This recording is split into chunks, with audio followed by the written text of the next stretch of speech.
Nang pinalitan ni Angela si Narcy, nakuha muli ng girls ang tamang diskarte kaya marami-rami ang nasasaling na tubig. Yun na yata, yung pinakamagandang pagbuhos. Mga 2 o 3 balik pa yan.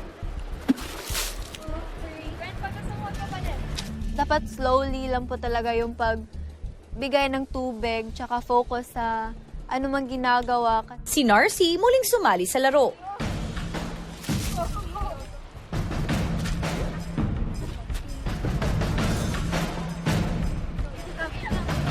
Si Narcy kapansin-pansin na mas maayos na rin magsali ng tubig. Kaya naman malapit na rin nilang mapuno ang ikalawang container.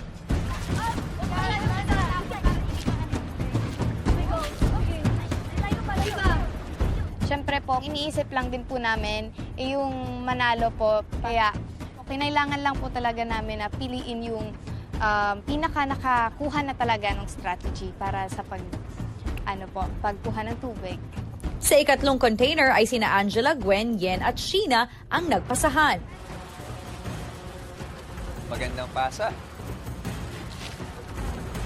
Yun na yata yung pinaka-smooth na nakita ko. Muli namang naging tigasalo si Keja.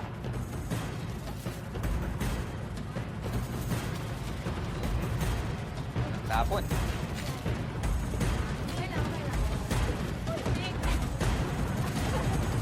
Dahil may diskarte na ang apat, naging madali para sa kanila ang pagpuno ng third container. Okay na yan, okay. Star Dreamers, huling container na.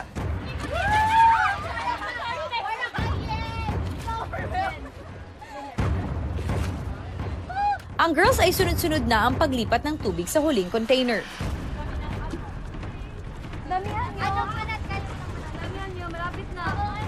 Concern sa oras, ha?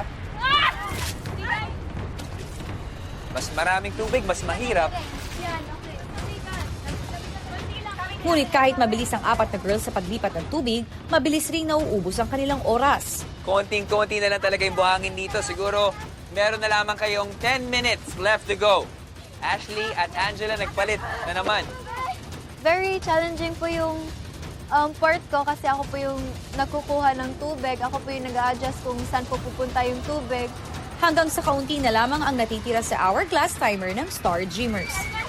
Po yung time din po is umaandar. So kailangan po talaga namin ng matinding strategy and matinding makikisama po.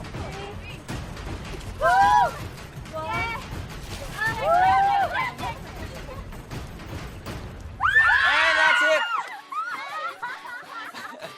Keisha, pwede na bang kunin kung ano yung nasa loob? Nung nakuha ko na po yung mapa sa last container, sobrang gaan po ng feeling kasi po tagumpay po kami sa first challenge po namin. Pwede ba, Star Dreamers, itaas nyo?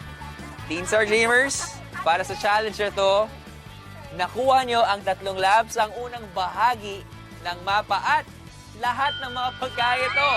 Congratulations, kayo ay nagtagumpay.